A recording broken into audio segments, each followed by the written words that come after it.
Bem-vindos a mais um estudo bíblico da Igreja Metodista. Hoje vamos falar sobre perdão. Não é assim um tema muito popular, mas é um dos maiores temas de toda a Bíblia.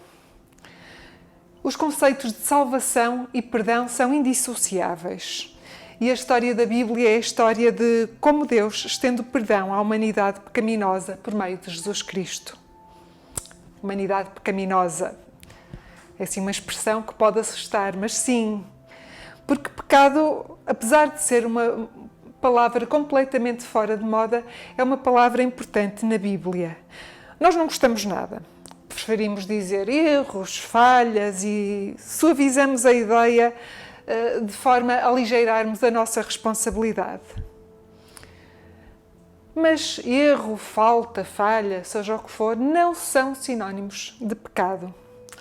O pecado é algo grave que implica uma ofensa contra Deus. E o ser humano pecou. Todos pecamos. É o que a Bíblia nos diz, todos pecamos e destituídos estamos da glória de Deus. Ou seja, todos pecamos e ficamos afastados de Deus por causa disso. Mas isto não é a última palavra, não é? Deus amou-nos e ama-nos de tal maneira que nos concede o seu perdão através de Jesus Cristo. Jesus, que na sua oração modelo, o Pai Nosso, nos ensinou a dizer: perdoa-nos os nossos pecados ou as nossas ofensas, assim como nós perdoamos a quem nos tem ofendido. Isto tem uma dupla vertente, não é? Nós precisamos de ser perdoados, precisamos do perdão de Deus e devemos também perdoar àqueles que nos enganam ou nos ofendem. E ao longo da Bíblia há muitos locais onde poderíamos encontrar passagens que nos falam sobre o perdão. Mas hoje vamos focar-nos em alguns salmos. Eu gosto particularmente dos salmos. Os salmos são poemas, são canções, são gritos lindíssimos do ser humano que expressam a sua natureza e que também nos falam da relação do ser humano com Deus. E muitos dos salmos falam-nos também do pecado, da maldade e da cura para essa maneira de ser que o homem tem, o homem e a mulher. E a cura para isso é pedir perdão, por um lado, e por outro lado, perdoar. Esse é o caminho da reconciliação com Deus e com os homens. Muitos dos salmos, grande parte dos salmos, são atribuídos ao rei Davi. E o rei Davi era não só um herói da fé, mas era também um homem que precisava de perdão. E hoje vamos falar de 3 desses salmos que são atribuídos a Davi. Naturalmente, por restrições de tempo, não vamos estudar os salmos na sua totalidade, nem sequer os vamos ler na íntegra. Portanto, eu sugeria que pegassem num livrinho de apontamentos e que pudessem anotar os seus números para depois poderem relê-los e pedir ao Espírito Santo que vos ilumine e vos toque na leitura destes salmos poderosos. E vamos começar por ouvir a leitura do Salmo 51, os versículos 9 a 11. Vamos então fazer a leitura do Salmo 51, versículos 9 a 11. Diz assim: esconde a tua face os meus pecados e apaga todas as minhas iniquidades. Cria em mim, ó Deus, um coração puro e renova em mim um espírito reto. Não me lances fora da tua presença e não retires de mim o teu Espírito Santo.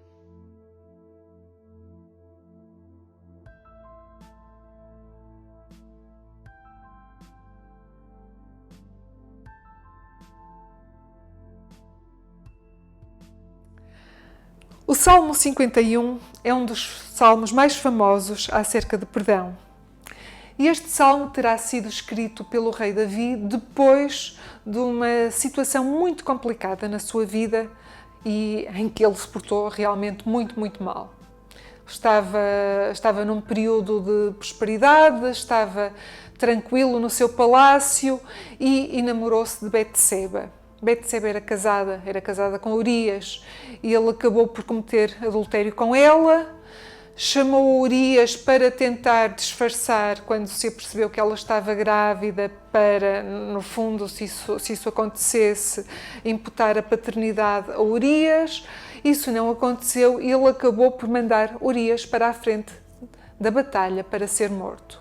Portanto, é uma situação bastante terrível e escabrosa, e é nessa angústia da consciência do pecado que tinha cometido que Davi escreve este Salmo 51. E na primeira parte do versículo deste Salmo, no versículo 4, Davi diz a Deus: contra ti, somente contra ti pequei, e fiz o que a teus olhos parece mal. Pequei contra ti, pecou contra Deus. Não pecou apenas contra Betseba, não pecou apenas contra Urias, mas pecou contra Deus. E essa é uma lição que temos que tirar daqui, é que todo o pecado é contra Deus. Todo o pecado é contra Deus. Não é apenas contra as pessoas a quem nós ofendemos diretamente, mas é contra Deus. Porque Deus é santo e Deus é criador.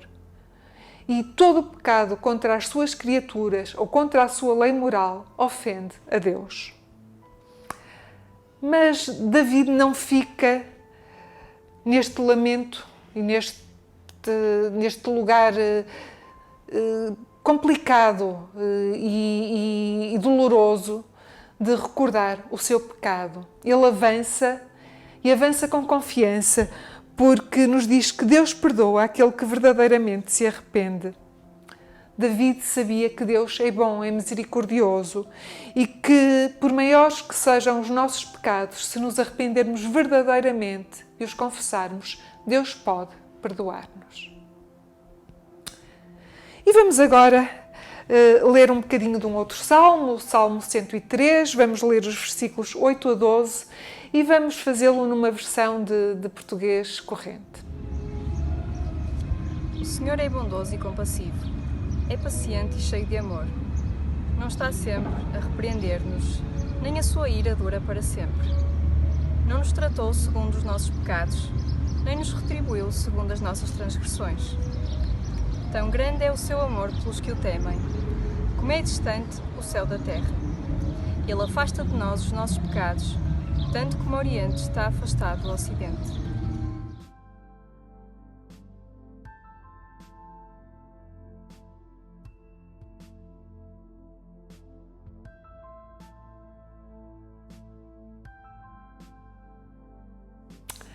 O foco deste Salmo 103 é louvar, é glorificar a Deus pela sua misericórdia e pela grandeza do seu perdão.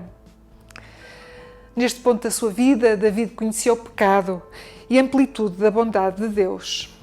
E ele começa o Salmo lembrando os benefícios ou as bênçãos de Deus. Enumera alguns desses benefícios, sendo que um deles é precisamente que Deus perdoa. Perdoa todas as nossas iniquidades, conforme nos diz o texto, ou seja, todas as nossas culpas, todos os nossos pecados. E Davi também aborda as razões dessa misericórdia, desse perdão. E isso tem a ver com a natureza de Deus, como vemos no versículo 8. O Senhor é bondoso e compassivo, é paciente e cheio de amor. Estas são características de Deus: bondade, a compaixão, a paciência e o amor. E é por isso que Ele está disposto a perdoar-nos. E mesmo que possamos tropeçar todos os dias, Deus ajuda-nos, como um pai ajuda os seus filhos, não é? Ele estende graça e perdão por causa do seu amor.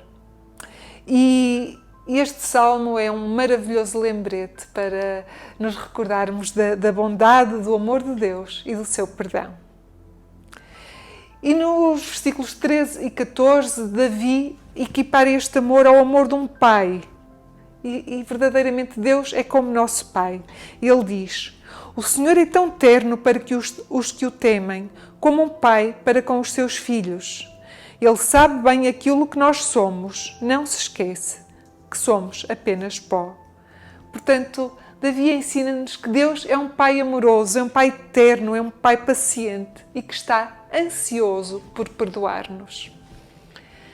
Também Jesus, no seu ministério nesta terra, nos mostrou esta imagem de Deus como um Pai. É isso que Ele nos ensina na parábola conhecida como o Filho Pródigo. Jesus apresenta Deus como um Pai amoroso e pronto a perdoar. Deus deseja perdoar-nos. E que possamos nós, também como Davi, aceitar este perdão e retribuir com gratidão e louvor.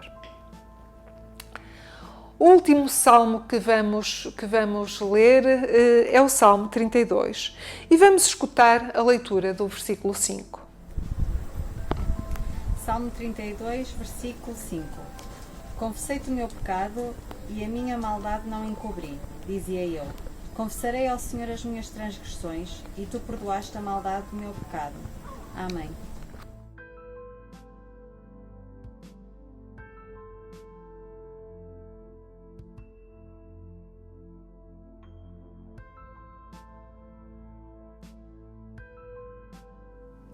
O Salmo 32 mostra-nos a felicidade do homem que é perdoado e é também uma exortação ao arrependimento.